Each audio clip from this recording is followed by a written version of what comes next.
शेतकरी मामा व्हिडिओमध्ये तुमचं स्वागत आहे. आता मी तुम्हाला सांगतो की तुम्ही पनीरी आहे ते चांगली घ्या, चांगल्या पद्धतीची घ्या. घाई करू नये पनीरी लावायच्या वेळेस, कारण का आपल्याला झाडं पोसा लागते किती किती वर्ष, त्याच्या अंदर येले फळ येते. त्याच्यानं तुम्हाला सांगतो, तुम्ही आता बरसातीचा टाइम होऊन राहिला, पनीरी चांगली घ्या. आणि जे आपलं वावर आहे, कुठं गुटेच आहे तर कुठं हलकी जमीन आहे, कुठं भारी आहे, तर त्याच्यात पहिले तुम्ही नांगरटी करा, त्याच्यातले गुटी गिटी याचा. कारण मी असं नाही केलं, कारण एकर भरात मी नांगरटी केली नाही, म्हणून माझी झाडं तशी होऊन राहिले, मरून राहिले आणि पिवळे पडून राहिले. आणि मी तुम्हाला सांगतो की झाड ह्या डिंक्या जो रोग आहे, डिंक्या म्हणते लय प्रकार आहे. तर त्याच्यासाठी तुम्ही मोरसून आणि चुना आणि त्याच्यात गाईचं गोमित्र कीटकनाशकचे टाकून दरवर्षी लावायचा. दरवर्षी हिवाळ्यात लावायचा आणि एकदम उन्हाळ्यात लावायचा. 2 वेळा लावायचा चुना आणि मोरचून आणि गोमित्र. त्याच्यानं डिंक्या लागत नाही, ह्या झाडाला पुंगे डिंक्या. कारण मी दरवर्षी लावतोय. तर आमच्या इकडे डिंक्या आहे नाही, फक्त कुचित आहे. एखाद्या झाडाला असन तर असन. आणि तुम्हाला सांगतो, मोसंबीची पनीरी घ्यायची कोणती, एक न्यू शला आहे, न्यू शला झाड आहे.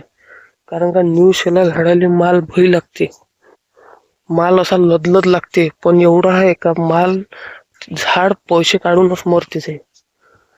आणि पनीरी तुम्ही न्यू शला घेऊ शकता, नाही तर मग अधिक कोणती घेऊ शकता. फक्त झाडं लावायच्या आधी, त्याच्यात लहान झाडं लावायच्या आधी बुरशीनाशक गड्ड्यात टाकायचं.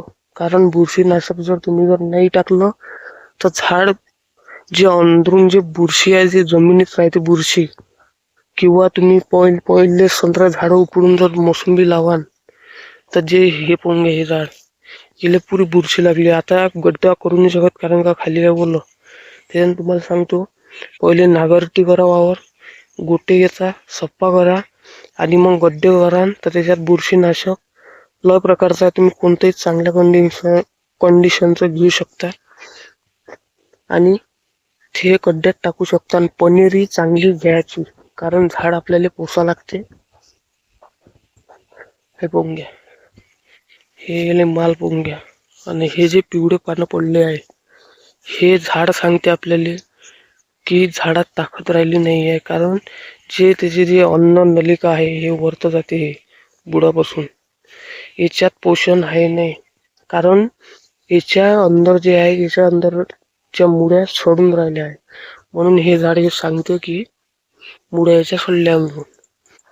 आणि तुम्हाला डबल सांगतो, पनीरी घ्या, गड्डे करा, तर पहिले तणनाशक मारू नये.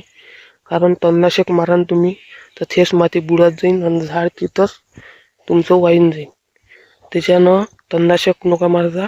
आणि मेन मुद्दा म्हणजे हे जे आहे, इथून रोटारेटर किंवा आपला बैलाचा वखर टाकू नये.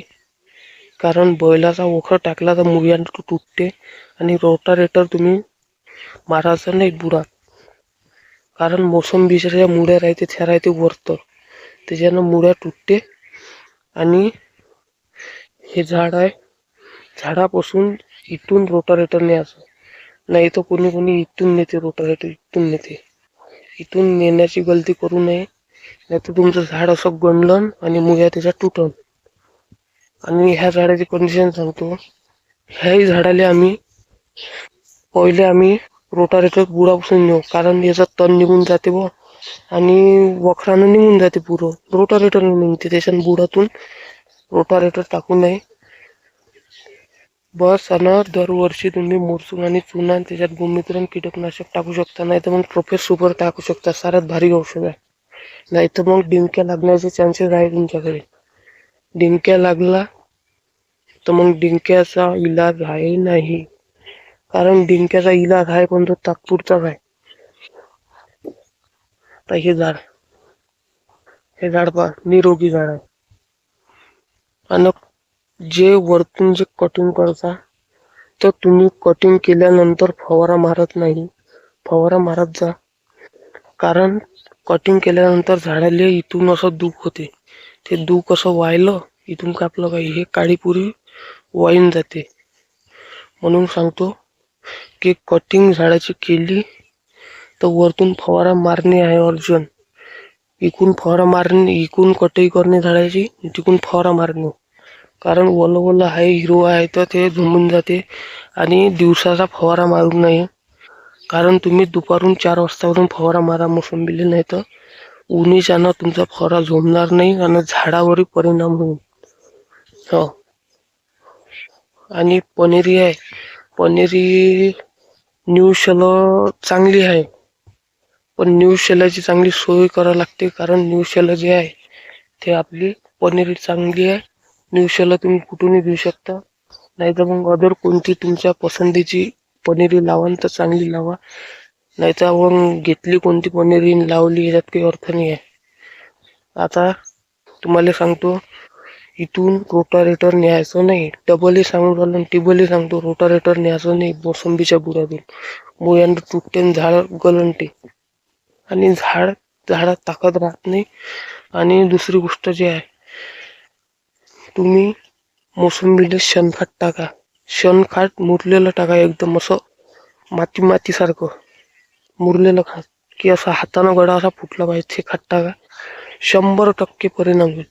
100% तुमचं झाड निरोगी राहील. कारण शेणखताचा असर असा 2-3 दिवस नाही राहत, तो डायरेक्ट 6 महिन्यात चालते असर त्याचा. शेणखताचा शेणखताचा असर 6 ते 7 महिने किंवा 1 वर्षात चालते. शेणखत टाका, भरपूर टाका शेणखत. कारण का शेणखत जे तुम्ही DAP टाकताय त्याचा असर 1 ते 1.5 महिन्यात राहते, पण शेणखताचा 12-12 महिने असर राहते. तर शेणखत टाका आणि झाड तुमचं चांगलं बनल. आणि मी जे औषध बनवलेलं आहे ते सबस्क्राईब करा तुम्ही चॅनल. ते मी औषध सांगन, कारण त्याच्यात निंबाचा पाला आहे, गाईचं गोमूत्र आहे आणि एक प्रकारचं एक औषध आहे. ते 14 दिवस ठेवायचं आहे मूर घालून, आणि ते मग मोसंबीवर फवारा त्याचा मारायचा आहे आणि बुडातही टाकायचा आहे. त्याच्यानं रोग, पिवळे झाडं गिळं पुरे हे होईल. फक्त लाईक सबस्क्राईब करा पुढचा व्हिडिओ पाहण्यासाठी. सबस्क्राईब करा, लाईक करा आणि शेअर करा. बस इतक्यात ब्लॉग समाप्त होतो.